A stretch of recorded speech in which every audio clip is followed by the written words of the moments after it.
51 रनों की करारी हार ने कप्तान सूर्यकुमार को तोड़ दिया। मुल्लानपुर की शर्मनाक शिकस्त के बाद सूर्यकुमार कैमरों के सामने फूट फूट कर रो पड़े। आंसू पोंछते हुए उन्होंने गौतम गंभीर पर ऐसा इशारा कर दिया कि बीसीसीआई भी सन्न रह गई।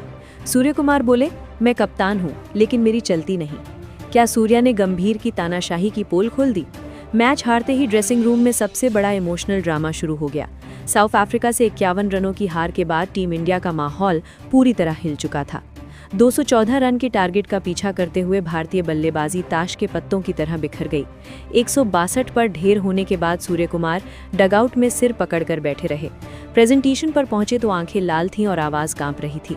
बात करते करते गला भर आया और सूर्यकुमार की आंखों से आंसू बह निकले।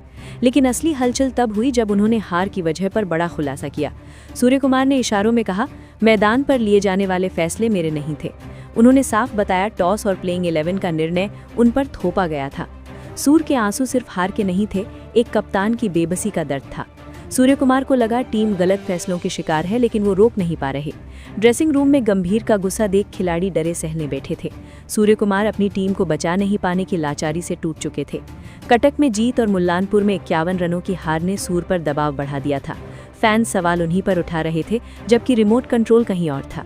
मैच के बाद बाउंड्री रोप पर अकेले खड़े सूर्यकुमार अपनी कैप से चेहरा ढककर रो रहे थे। हार्दिक और संजू उनके पास आए तो देखा सूर सिसक रहे थे। ये सिर्फ एक हार नहीं, एक टूटे हुए कप्तान की चीख थी। भारत की इस 51 रनों की करारी हार ने सभी को हिला दिया। सूर को सबसे ज्यादा इस बात का अफसोस था कि उन्होंने रोहित शर्मा की विरासत को निराश कर दिया।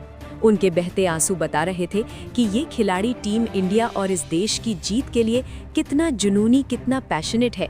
लेकिन असली तूफान तब आया जब दो गंभीर से जुड़े बयान ने सबकी होश उड़ा दी। दोस्तों, पोस्ट मैच प्रेजेंटेशन में सूर ने जो कहा वो किसी खतरे की घंटी से कम नहीं था। फैसले मेरे नहीं थे, द शॉकिंग ट्रूथ। रोते हुए सूर ने कहा, जिम्मेदारी मैं लेता हूं क्योंकि कप्तान हूं, लेकिन सच्चाई ये है कि आज मैदान पर उतरी टीम और लिए गए फैसले मेरे दिल के नहीं थे। टॉस जीतकर बॉलिंग करना, प्लेइंग 11 में बदलाव करना, ये सब उस प्लान का हिस्सा था जो मैनेजमेंट और गंभीर ने बनाया था। मैंने महसूस किया था कि हम गलती कर रहे हैं, लेकिन मुझे चुप रहने को कहा गया। सूर यही नहीं रुके, उन्होंने वो सच भी बोला जिसकी कोई कल्पना नहीं कर रहा था। हमारा ड्रेसिंग रूम डर से भरा हुआ है। खिलाड़ी खुलकर खेल ही नहीं पा रहे हैं।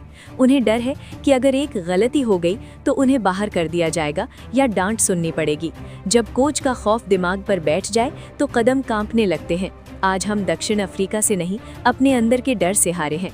टीम अब टीम नहीं, एक मशीन बन गई है। सूर ने आगे कहा, क्रिकेट दिल से खेला जाता है, दिमाग से नहीं। लेकिन यहाँ इतना ओवर थिंकिंग, इतना एक्सपेरिमेंट हो रहा है कि हम अपना नेचुरल गेम ही भूल चुके हैं। दुख इस बात का है कि मैं अपने लड़कों को वो आज़ादी नहीं दे पा रहा जो रोहित भाई हमेशा देते थे। भाग 3, इस बयान का असली मतलब, सूर बनाम गंभीर। दोस्तों, सूर की इन बातों ने साफ कर दिया है कि कप्तान और कोच के बीच खाई गहरी हो चुकी है। पहला, गंभीर के तरीके पर सवाल। सूर ने साफ इशारों में बता दिया है कि गंभीर अपनी मनमानी चला रहे हैं, चाहे टॉस हो या टीम सिलेक्शन, कप्तान से पूछा भी नहीं जा रहा। दूसरा, बगावत की शुरुआत।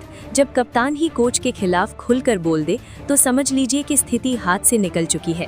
तीसरा, बीसीसीआई के सामने नई चुनौती। बोर्ड को अब हस्तक्षेप करना होगा। क्या गंभीर को शांत किया जाएगा या सूर को समझाया जाएगा?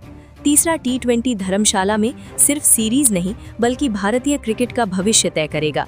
दोस्तों, मुल्लानपुर में मिली 51 रनों की शर्मनाक हार के बाद कप्तान सूर्यकुमार यादव का रोना और ये कहना कि टीम में डर का माहौल है और फैसले उनके खिलाफ लिए गए, ये भारतीय क्रिकेट के इतिहास का सबसे बड़ा खुलासा है। ये आंसू किसी कमजोर कप्तान के नहीं बल्कि उस आहत लीडर के थे जो अपनी टीम को कोच की तानाशाही से बचाना चाहता है। सूर ने आज अपनी चुप्पी तोड़कर गंभीर को कटघरे में खड़ा कर दिया है। दोस्तों, इस हार के बाद सूर्यकुमार यादव ने जो खुलासे किए, चाहे वो गंभीर की तानाशाही हो, टीम में स्ट्रेसफुल माहौल हो या जबरदस्ती के एक्सपेरिमेंट्स हो, इन सब ने टीम इंडिया में भूचाल ला दिया है। अब सवाल ये है, क्या सूर को कप्तानी की पूरी आज़ादी मिलनी चाहिए? अपनी राय कमेंट में बताएं और चैनल को सब्सक्राइब करना ना भूलें।